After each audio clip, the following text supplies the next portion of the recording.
doesn't make sense because we live in the tension between the graveyard and the garden. And there is no certainty following Jesus. There's only trust. And trust is our ultimate act of worship. So that's all fine and everything, but how does that work in our lives? And what's amazing is we had some losses last year. We lost a baby in October, but thank God my wife's pregnant again. So, but that was and then we lost our dog Hudson Taylor. He was an awesome dog, man. But we got a new dog, Henry Nowen. So, but and about February of last year, we have 3 cats for our 3 kids. And they're outdoor cats. They kind of hang out in our garage and kill the mice and stuff. And so we were recording in our home, and somehow, taking out the garbage or something, some almonds got on the floor in the garage, and our cat, Shadow, Lucy's cat, ate one of those almonds. And the guys had all left, and all of a sudden, I come out one morning, and Shadow's just kind of laying there, like looking terrible. And so anyway, Shadow couldn't hold down food, and this stuff. We take Shadow to the vet, and the vet tells us, "I'm really sorry, but your cat's dying." And I just said, "Oof, well, that can't happen." You know what I mean? Cat's got to live because kids that lost their dog, and it's not going to be good, And so the vet said, you need to leave the cat with us for the evening.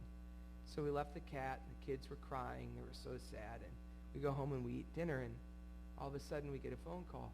The phone rings, and Rachel picks up the phone, and I hear that she's talking to the vet. And she gets off the phone, and she comes to the table, and all the kids are sitting there, and Rachel sits down, and she says, "This is really awesome. The vet just called and said that they can save Shadow. It got an almond stuck in its intestinal tract, and it's stuck between it and the stomach, and so it can't hold down the food, but they have to get it out or she'll die, so they can save the cat." And so the kids were so pumped, you know what I mean? They're just like, yes! And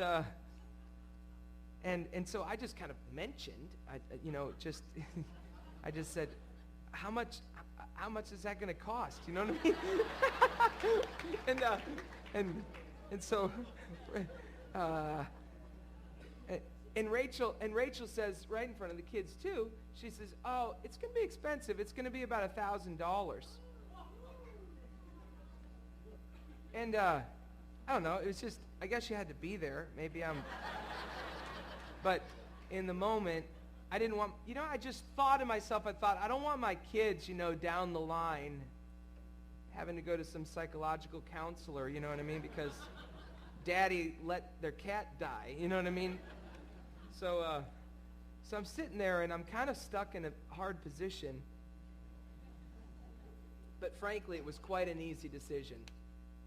And I just said, I looked at their little faces, and I said, all right, well, we're gonna, that sounds great. So a few weeks later, so the cat gets healed up, and everything's awesome. We're all happy, and everything's good. And a few weeks later, I come back from Germany, and it was a real quick trip. We were in 2 different cities in 5 days because we have families, so we don't go for very long. And we're back. And Rachel was nice enough to let me kind of sleep in that first morning. So I slept, and I wake up to her crying, like screaming. And evidently the cat was out on the road. Shadow.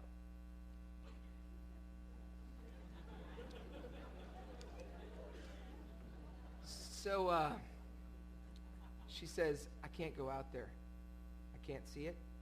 You need to deal with this, and you need to deal with it before the kids get home, because I don't want them seeing the cat on the side of the road." So I walk out there, and I see that. I walk around the corner. The first thing that I saw was Shadow's eyes were open. And I thought, awesome. Maybe Shadow's still alive. You know what I mean? I walk up to the cat, and sure enough, the cat's dead. And so I reached down and I put my hand on that cat. And honestly, the first thing that came to my mind was that $1,000. It did. And it really did. And I was like, this is ridiculous. 2 weeks ago, I just paid $1,000 for this cat, and now you're dead.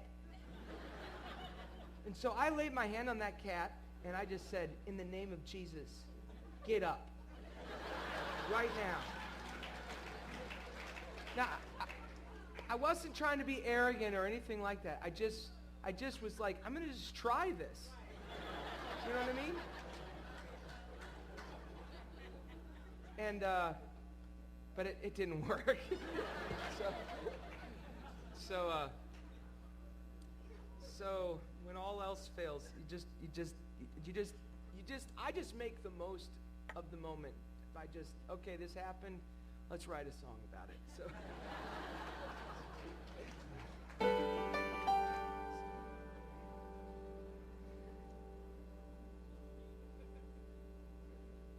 The song's called I've Got a Hammer and an Awkward Nail. I've got a hammer and an awkward nail that won't go down. I can try real hard, but still it won't go down. Tell me how to do it, Jesus. Tell me how to do it, Jesus. I don't know how.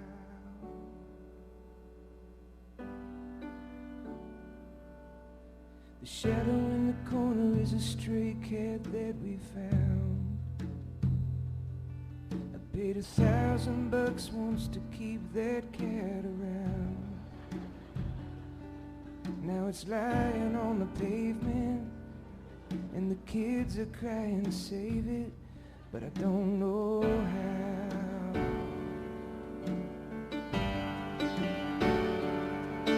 Did you straighten that nail with a magic tool? Did you ever get tired and want to change the rules, Jesus?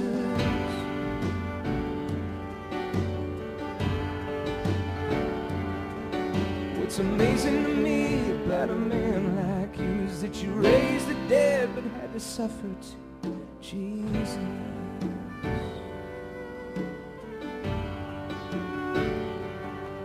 You got a mountain up ahead and a few I've left behind,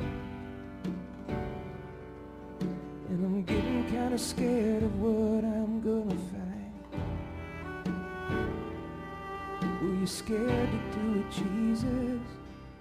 Tell me how you did it, Jesus. I don't know how.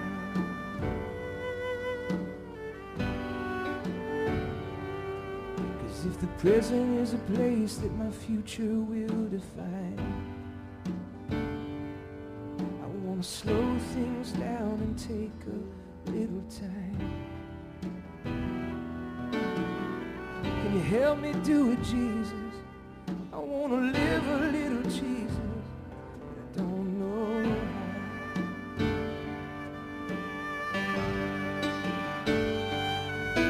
Did you straighten that nail with a magic tool? Did you ever get tired and want to change the rules, Jesus?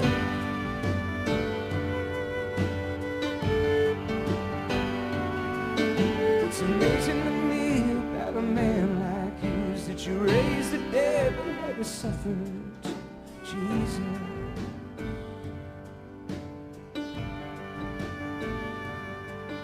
Did you straighten that nail with a magic tool? Did you ever get tired and want to change the rules, Jesus?